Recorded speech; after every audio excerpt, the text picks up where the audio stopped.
viewers, and welcome back to the channel for another video series. This time we're back to doing a motorcycle restoration. I've been looking for a new project for a while and managed to find something on Facebook Marketplace, which wasn't too far away. Not quite sure what I've got myself into with this one, but it should be an interesting project. Anybody who's seen my previous videos know that I like my Suzukis. I like my big 4-cylinder inline Suzukis. So let's see what we found on Marketplace. Right, so what we have here is a 1981 Suzuki GS 1000G. Those of you who know the Suzuki series will know that the G means it's a shaft drive rather than chain drive.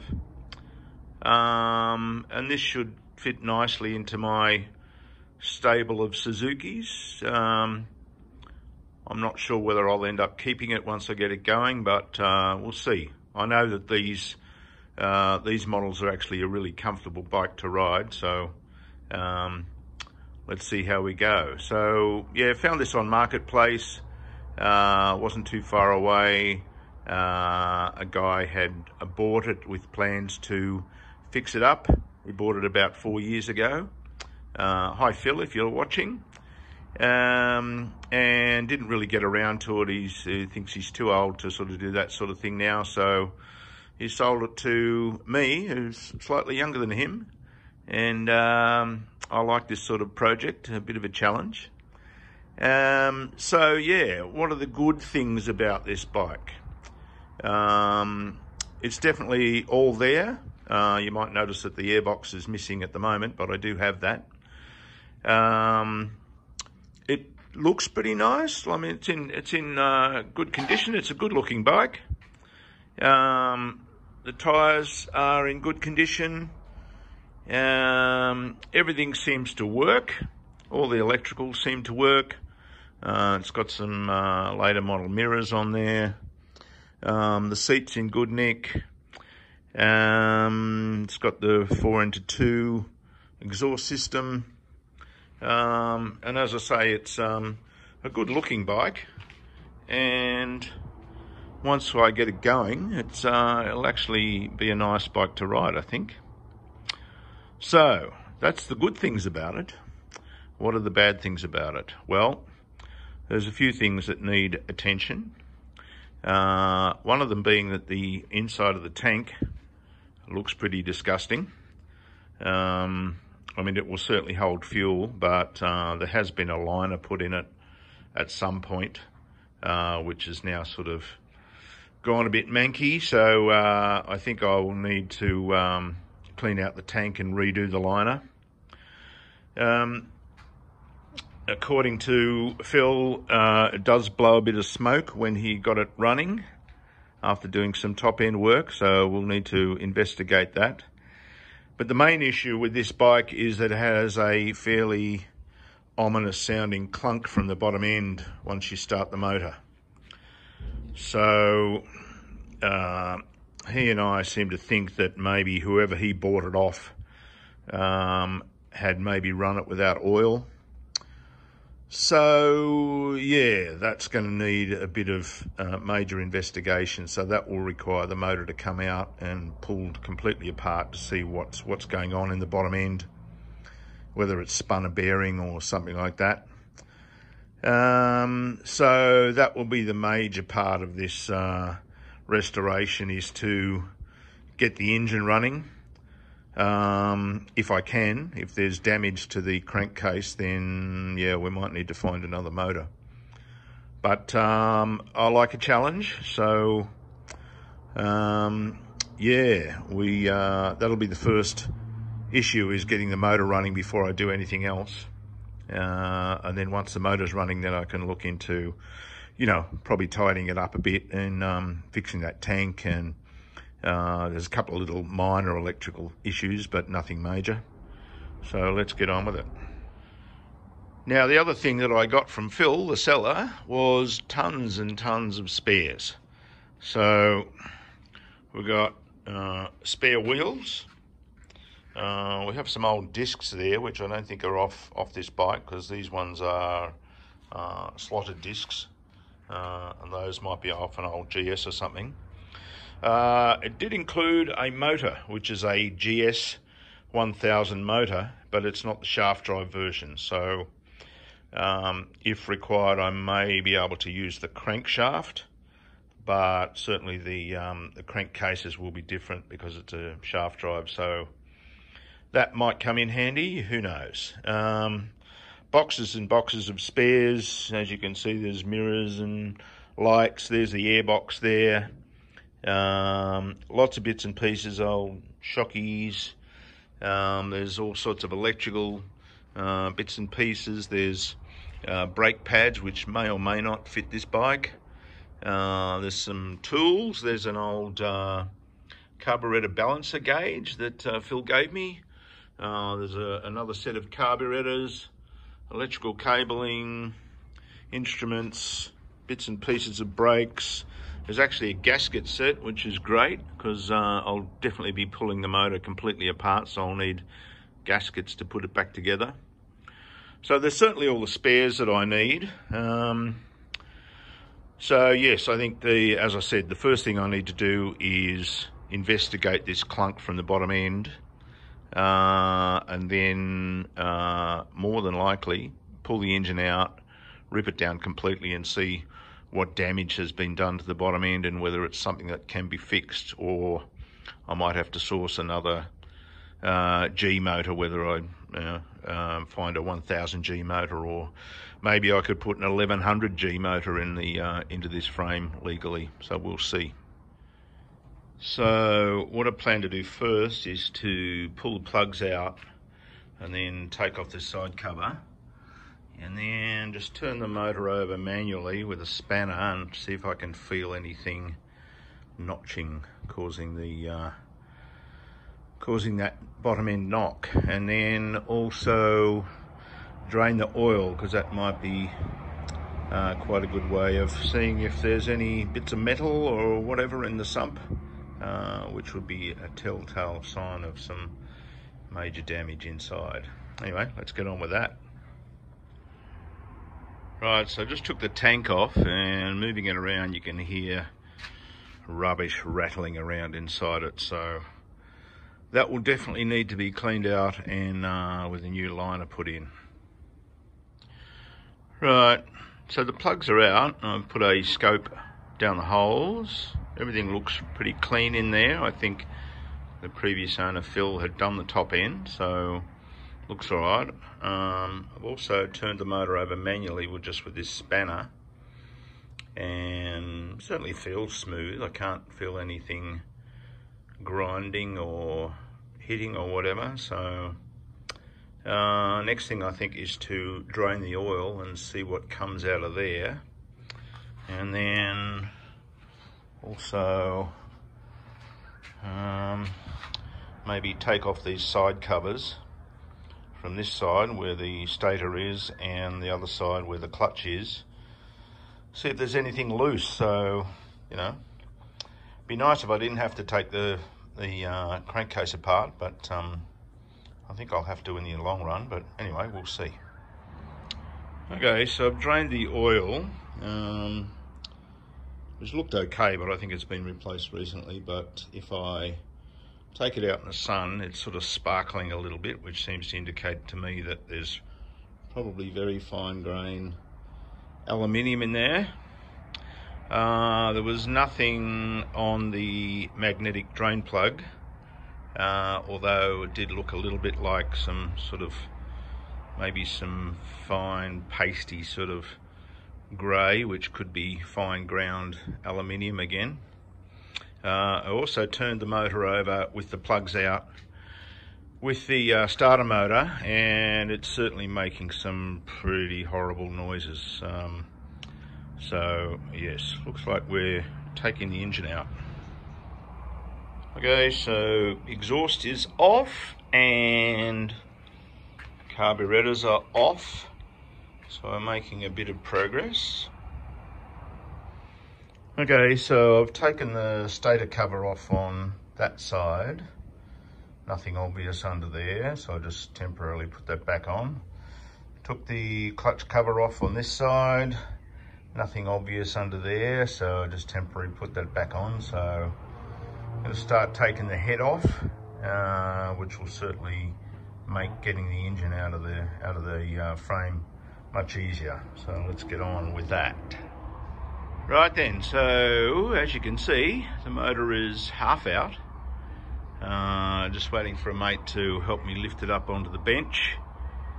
Then we can start pulling the whole thing apart and seeing what lies inside for us. Cool. Right, so the head is off. That was fairly straightforward. I have looked underneath at the valves. So far they look okay. I don't want to tip this over, otherwise all these shims and things will fall out. The only odd thing I found was this little squished collet. One of these collets was sitting in here, so obviously that came loose during the installation and probably got squished between a valve and a cam, or a shim and a cam at some point. Anyway, now the engine is up on the bench, ready to start pulling it to pieces.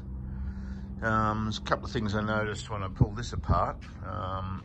This style of aftermarket head gasket has these little rubber O-rings in the corner, because the oil for the top end comes up through these stud holes. So there's 3 there, but there's one missing here. I'm not sure that would have caused any smoking, but may have caused some leakage at some point. Also, if you look here, there's supposed to be a rectangular rubber gasket, sort of O-ring type thing in here, and that wasn't there either. So as I say, once again, that probably wouldn't have caused any smoking, but probably would have caused some leaks after a while. Anyway, we'll fix that. I might try and get a genuine Suzuki head gasket when I put it back together, which doesn't require these corner seals. So the next thing to do is pull the barrels off, maybe put some protective stuff around the pistons, and then start pulling the bottom end apart and see what we can find. Right, so this barrel just lift off now, I think. It's been off reasonably recently, I think, so.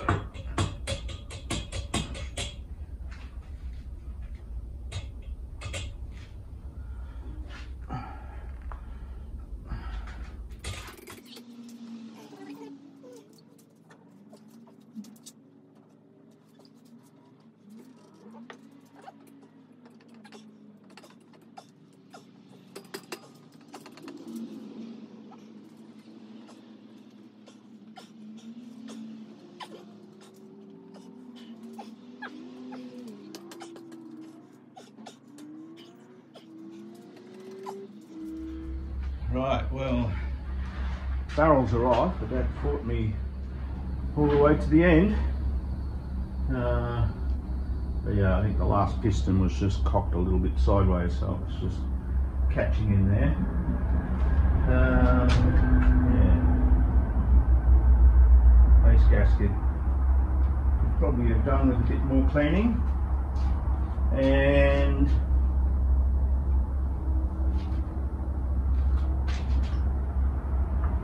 like some of these ring gaps are lined up, which is a no-no. So that might explain some of the smoke that was the previous owner was seeing when he started it back up again. Anyway, there's bigger problems than that. Okay, so I was hoping to leave these pistons on the con rods, and hoping that the pistons would fit through the hole in the top half of the crankcase, which for most of them it will, but this last one definitely not going to go through there. So looks like I have to take the pistons off. So and getting these gudgeon pins out sounds like a bit of an effort. There's a special tool, but anyway, we'll see if we can come up with something homemade. Well, that was actually a bit easier than I thought. Once I got the circlips out of one side, the gudgeon pins pulled through pretty smoothly. So all 4 pistons are off, so I'll put them away safely, and we'll continue getting into the guts of this. So as a bit of a distraction, I had a look at the tank, pulled out the petcock, and then pulled out the fuel meter gauge, and this is what I found in there. So hazard a guess that the fuel gauge never worked. So yes, this tank is going to need some fairly good cleaning and resealing before it goes back on the bike. Right, so as you can see, I've continued pulling this motor to pieces. I've taken the clutch assembly out, had a look at that, and that all looks pretty good. The springs are within spec, the clutch plate themselves are within spec. Still haven't found anything obvious which would cause this knocking sound from the bottom end. So it's quite interesting. If I spin the crank, I mean, apart from what you can hear with the con rods rubbing, that feels very smooth to me, which sort of means that my theory about a spun bearing on the crankshaft may be wrong. Now, when the motor's running, we were getting that noise. So the only thing spinning is the crank, and then that drives the clutch. And while it's in neutral, that just means that the first half of this primary shaft is spinning. The rest of the gearbox is still, so can't be coming from there. But even there, like that spins quite freely as well. I can't feel any harshness there. So still yet to discover what was making this noise. I have this feeling that maybe we'll pull it all apart and find that everything checks out. So that will be a bit concerning. So my next plan is to turn the motor up the other way, put her on some chocks or something so that it sits upside down nicely, and then take the sump off, and then also take out all the screws that hold the 2 halves of the crankcase together, lift that bottom half of the crankcase off, and that should reveal everything inside, and see if we can figure out what's going on. So the nut on the holding the clutch basket was a little bit loose. It might have been causing a noise, but I'm not sure. I'm still not convinced that the timing chain tensioner was working correctly. When I pulled it out, it just, there didn't seem to be a lot of movement there. So, but I'll check that out, compare it to the manual. I've just got myself a Haynes Workshop manual, so should have all the specs in there. Anyway, let's get it upside down and start pulling the sump off and see what we can find inside. Okay viewers, so we might call it quits for episode 1 of this GS1000G rebuild. Done a lot of work so far in a short period of time. So we have the engine out and have started pulling that to pieces. Found a few sort of minor concerning things, but nothing that would really indicate to me what is making that knocking sound from the bottom end. So we will continue investigating. thank you for watching. If you like this sort of thing, please like and subscribe, and maybe let your friends know about some of this content. But yes, we'll in episode 2 we will delve further inside the crankcase and see if we can find any telltale signs. So once again, thanks for watching, and we'll see you in episode 2. Bye now.